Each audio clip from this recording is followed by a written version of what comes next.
அஸ்ஸலாமு அலைக்கும். இன்றைக்கி நம்ம எங்கே வந்திருக்கோம்னா நம்மளுடைய மாடி தோட்டம் தாங்க. மொட்டை மாடிக்கு தான் வந்திருக்கோம். மொட்டை மாடியில் ஏற்கனவே நம்ம நிறைய செடிலாம் வச்சுருக்கோம். என்னத்துக்கு இப்போ வந்திருக்கோம்னா, நம்ம வந்து மழை பெஞ்சிச்சா, அதனால அந்த மழையில் கொஞ்சம் வேலை இருக்குது. அதனால அந்த வேலையெல்லாம் முடிச்சுக்கலாம் அப்படின்னு சொல்லிட்டு தான் வந்தோம். எப்படி இருக்குது பாருங்கள் வானம்லாம்.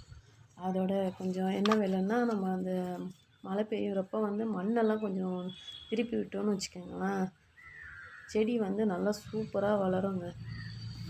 நல்லா ஒரு செழிப்பாக வளரும். அதோடு வந்து இந்த கம்பியை ஒன்று வச்சுருக்கேன் பாருங்கள், இதால் தான் நான் வந்து மண்ணை நல்லா திருப்பி விடுறேன். நம்ம சல்லி விரலெல்லாம் படாமல் அளவுக்கு ஓரமாக வந்து நம்ம திருப்பி விடணும். அதோட வந்து நம்ம கிளச்செடியெல்லாம் இருக்கும், சின்ன சின்ன கிளச்செடியெல்லாம் இருக்கும். அந்த கிளச்செடியெல்லாம் அப்பப்போ வந்து நம்ம பிடுங்கி போட்டுடணும்.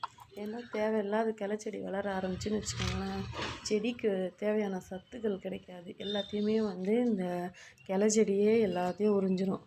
அதனால் வந்து செடி வந்து ஒழுங்காக வளராது.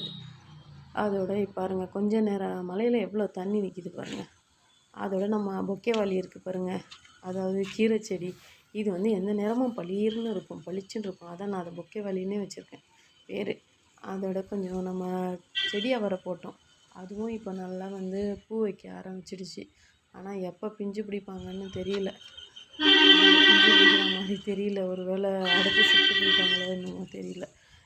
பூவாக பூத்து பூத்து கொட்டுது. சரி, அதில் உள்ள அந்த கிளச்செடியும் கொஞ்சம் பிடுங்கிடலாம் அப்படின்னு சொல்லிட்டு தான் கிளச்செடியெல்லாம் எல்லாத்தையும் பிடுங்கி போடுறேன்.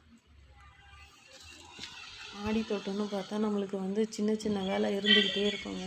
தினமும் நம்ம அதை கவனித்து பார்க்கணும். என்னெல்லாம் செடி இருக்குது, இதில் என்ன ஏதாச்சும் பூச்சி தாக்குதல்லாம் இருக்குதா என்னான்ட்டு. நான் இந்த ஃப்ரிட்ஜ் பாக்ஸில் வந்து தக்காளி செடி போட்டு வச்சுருக்கேன், விதை போட்டிருக்கேன்.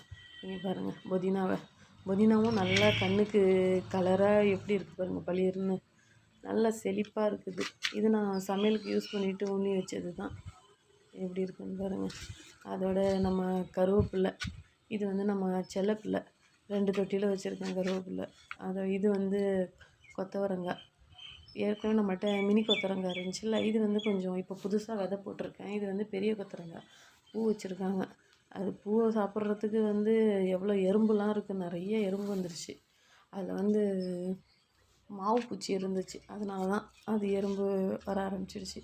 இதெல்லாம் வந்து நம்ம வெண்டி செடி, எல்லா இதுலேயுமே இந்த தடவை நிறைய வெண்டி செடி, கொத்தவரங்காய் இது தாங்க நிறைய போட்டிருக்கோம். நம்ம அந்த சாக்கு பையை கூட வேஸ்ட் ஆக்கலை. எல்லா சாக்கு பையிலையுமே வந்து இந்த செடி தாங்க போட்டிருக்கோம்.